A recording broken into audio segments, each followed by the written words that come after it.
जय हिंद दोस्तों। आज के इस वीडियो में मैं आप सबसे बात करूंगा यूपी पुलिस कांस्टेबल की वैकेंसी के विषय में।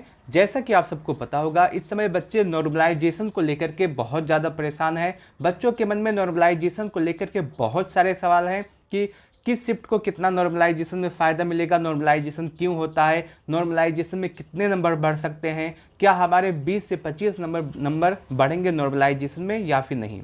आज के इस वीडियो में मैं इन सभी टॉपिक के विषय में आप सबसे बात करूंगा। मैं उम्मीद करता हूं कि आप सभी लोग इस वीडियो को लास्ट तक अवश्य देखेंगे। दोस्तों, यदि आपको यह वीडियो अच्छा लगे तो आप सभी लोग इस वीडियो को लाइक कर सकते हैं। अपने दोस्तों के साथ इस वीडियो को शेयर करना न भूलें।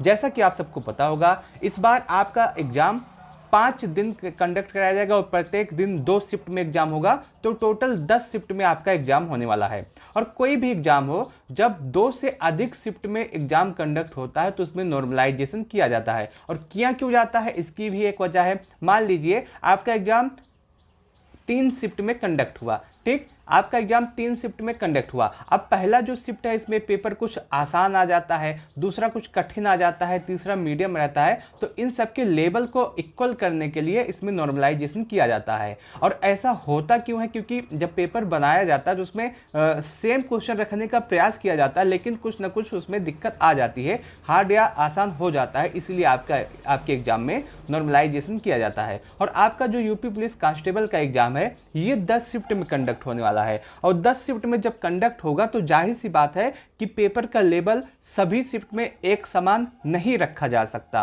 और जब एक समान पेपर का लेवल नहीं होगा तो नॉर्मलाइजेशन किया जाएगा। मैं आपको एक आसान तरीका बताता हूं कि नॉर्मलाइजेशन कैसे होता है। यदि आप इस तरीकों को देख लेते हैं तो आपके मन में जितने भी सवाल हैं नॉर्मलाइजेशन को लेकर के, सभी के जवाब आपको मिल जाएंगे। देखिए, आपका एग्जाम जो है 5 दिन कंडक्ट होगा। मान लेते हैं आपका एग्जाम 23, 24, 25, 30, 31 5 दिन कंडक्ट होने वाला है। और आपका एग्जाम हो जाता है। आपका एग्जाम जब हो जाता है तो जब कॉपी आपकी जच जाती है, उसके बाद पता चलता है कि जो 23 वाला बच्चा है उसका एवरेज स्कोर 85 है। अब एक बार इसको समझने का प्रयास कीजिएगा। अगर आप इसको समझ गए तो सभी सवालों के जवाब आपको मिल जाएंगे, ठीक है। जो 23 वाला बच्चा है उसका एवरेज स्कोर 85 बन रहा है। पूरा जितना, मान लीजिए 23 तारीख को 1000 बच्चों ने एग्जाम दिया है, अब 1000 बच्चों का जो एवरेज स्कोर है वो 85 के आसपास बन रहा है। वही 24 तारीख का बच्चा, 24 तारीख को मान लीजिए 1000 बच्चों ने एग्जाम दिया है, 1000 बच्चों का जो एवरेज स्कोर है वो 80 बन रहा है। उसके बाद 25 तारीख को भी जो एवरेज स्कोर है वो आपका 90 बन रहा है। 30 तारीख का जो एवरेज स्कोर है वो आपका 95 बन रहा है। और 31 तारीख का जो एवरेज स्कोर है वो आपका 100 बन रहा है। अब इससे आपको कई बातें पता चल जाएंगी। देखिए, एक जो आपका एवरेज स्कोर जिसका 100 बन रहा है, अब एवरेज स्कोर जब इसका 100 बन रहा है तो इससे एक बात पता चल जाती है कि ये एग्जाम या तो आसान आया था, इसीलिए इसका एवरेज स्कोर इतना अधिक बन रहा है। और वही जो 24 तारीख वाला एग्जाम है इसका एवरेज स्कोर सबसे कम है। और इससे यह पता चलता है कि ये एग्जाम आपका कठिन आया था, तभी एवरेज स्कोर जो है इसमें कम बन रहा है। अब इसको देखिएगा, अब जब किसी का एवरेज स्कोर अधिक, किसी का एवरेज स्कोर कम बन रहा है तो इसको एक इक्वल करने का प्रयास किया जाता है। अब इसको इक्वल कैसे किया जाता है उसका भी एक तरीका होता है। मान लीजिए जो सबसे ज़्यादा एवरेज वाला बच्चा है, जो सबसे ज़्यादा जिसका एवरेज है, जो 31 शिफ्ट वाला है, उसको मीन मान लिया जाता है, उसको एक केंद्र मान लिया जाता है। और इसी के हिसाब से आपका नॉर्मलाइजेशन किया जाता है। अब जो 23 शिफ्ट वाला एग्जाम है इसको 100 के इक्वल लाने के लिए इसमें कितना ऐड करना पड़ेगा, 15। और जो 24 वाला है जिसमें बच्चों का एवरेज स्कोर 80 है, उसको 100 को इक्वल लाने के लिए इसमें हमको 20 नंबर ऐड करना होगा। वही जो 25 तारीख वाला एग्जाम है इसको 100 के इक्वल लाने के लिए इसमें हमको 10 नंबर ऐड करना होगा। वही जो 30 तारीख वाला एग्जाम हुआ है इसको 100 के इक्वल लाने के लिए इसमें हमको 5 नंबर ऐड करना होगा। वहीं जो 31 तारीख वाला एग्जाम है इसको 100 के इक्वल लाने के लिए हमको 0 नंबर ऐड करना होगा। अब यहाँ से आप देखेंगे तो आपकी सभी चीज़ें क्लियर हो गई हैं। एवरेज स्कोर हमारा 100 बन गया है और इसी 100 के हमको सभी नंबर इसी 100 के लाने हैं जितने भी एग्जाम आपके हुए हैं। अब मान लीजिए 23 में 15 ऐड किया गया, 24 में 20 ऐड किया गया, 25 में 10 ऐड किया गया और 30 में आपका 5 ऐड किया गया। अब यही जो नंबर ऐड किया गया है, यही जो नंबर ऐड किया गया है, यही आपका नॉर्मलाइजेशन 1 है, यही आपका नॉर्मलाइजेशन वाला नंबर है, यही आपका नॉर्मलाइजेशन होता है। बस इसी तरह से आपके सभी एग्जाम में, जितना भी एग्जाम होता है सभी में इसी तरह नॉर्मलाइजेशन किया जाता है। अब मैं उम्मीद करता हूं नॉर्मलाइजेशन आप समझ गए होंगे कि कैसे होता है, क्यों होता है। अब जरूरी नहीं है कि जो आपका 23 वाला शिफ्ट वाला बच्चा है उसका ब्रिज स्कोर 50 ही बने।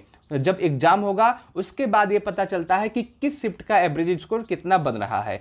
किसी का ज़्यादा बन सकता है, किसी शिफ्ट का कम बन सकता है, किसी का और भी कम बन सकता है, किसी का और भी ज़्यादा बन सकता है, और उसी हिसाब से नॉर्मलाइजेशन किया जाता है। तो आप यह मान के चल सकते हैं कि इस बार जो नॉर्मलाइजेशन होगा वो इसी आधार पर होगा, और इस बार भी नॉर्मलाइजेशन में कम से कम 15 से 20 अंक नॉर्मलाइजेशन में मिलेंगे। कम से कम 15 से 20 अंक इस बार नॉर्मलाइजेशन में मिलने वाले हैं, और ये नहीं पता है कि किसको कितना नंबर का नॉर्मलाइजेशन होगा। जिस हिसाब से जिसका पेपर इजी होगा उसको नॉर्मलाइजेशन में कम अंक मिलेंगे, जिसका पेपर हार्ड होगा उसको नॉर्मलाइजेशन में अधिक अंक मिलेंगे। और मैंने जो यहाँ पे लिखा है कि इसको कितना नंबर कैसे मिला है, ये एक अनुमान है, ये रियल नहीं है, एक अनुमान लगाया गया है। और जाहिर सी बात है जो आपका पहला एग्जाम होता है उसमें पेपर का जो लेवल है वो थोड़ा सा इजी रखा जाता है, और उसके बाद जैसे एग्जाम होता रहता है तो पेपर का लेवल उसी तरह से बढ़ाया जाता है। मान लीजिए पहले जो आपका 23 तारीख का फर्स्ट शिफ्ट का एग्जाम है इसमें 10 क्वेश्चन हार्ड आए हैं,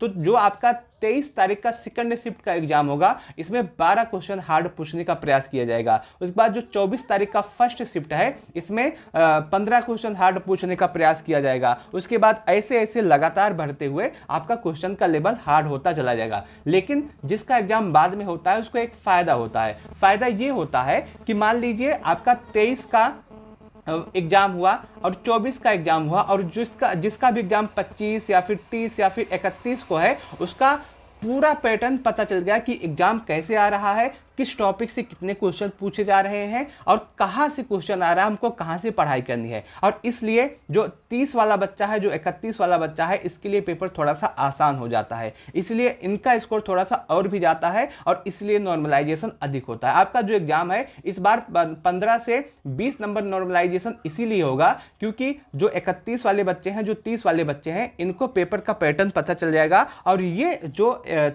23 वाले बच्चे हैं इनसे 10 क्वेश्चन अधिक तो करेंगे ही करेंगे, और यही जो 10 क्वेश्चन अधिक होगा यही आपको नॉर्मलाइजेशन में फायदा होगा। तो इसी तरह से नॉर्मलाइजेशन आपका होने वाला है, और नॉर्मलाइजेशन से आप सभी लोग परेशान ना हो, क्योंकि अगर आपकी एक्यूरेसी सही होती है और यदि आपका रॉ मार्क अच्छा होता है तो नॉर्मलाइजेशन से कोई भी फर्क नहीं होने वाला है, आपका सिलेक्शन वैसे ही हो जाएगा। अगर आपका स्कोर 210 प्लस होता है तो आप ये मान के चले कि नॉर्मलाइजेशन हो या ना हो कोई भी फर्क नहीं पड़ेगा, आपका सिलेक्शन आराम से हो जाएगा यदि आपका स्कोर 210 से अधिक होता है। बाकी मैं उम्मीद करता हूं कि आपको नॉर्मलाइजेशन समझ में आएगा कि नॉर्मलाइजेशन कैसे होता है, क्यों होता है और क्यों किया जाएगा। बाकी अगर आपके मन में कोई भी और सवाल है तो आप कमेंट सेक्शन के माध्यम से पूछ सकते हैं, मैं आपके प्रत्येक कमेंट का जवाब अवश्य दूंगा। वीडियो को लास्ट तक देखने के लिए आप सबका बहुत बहुत धन्यवाद।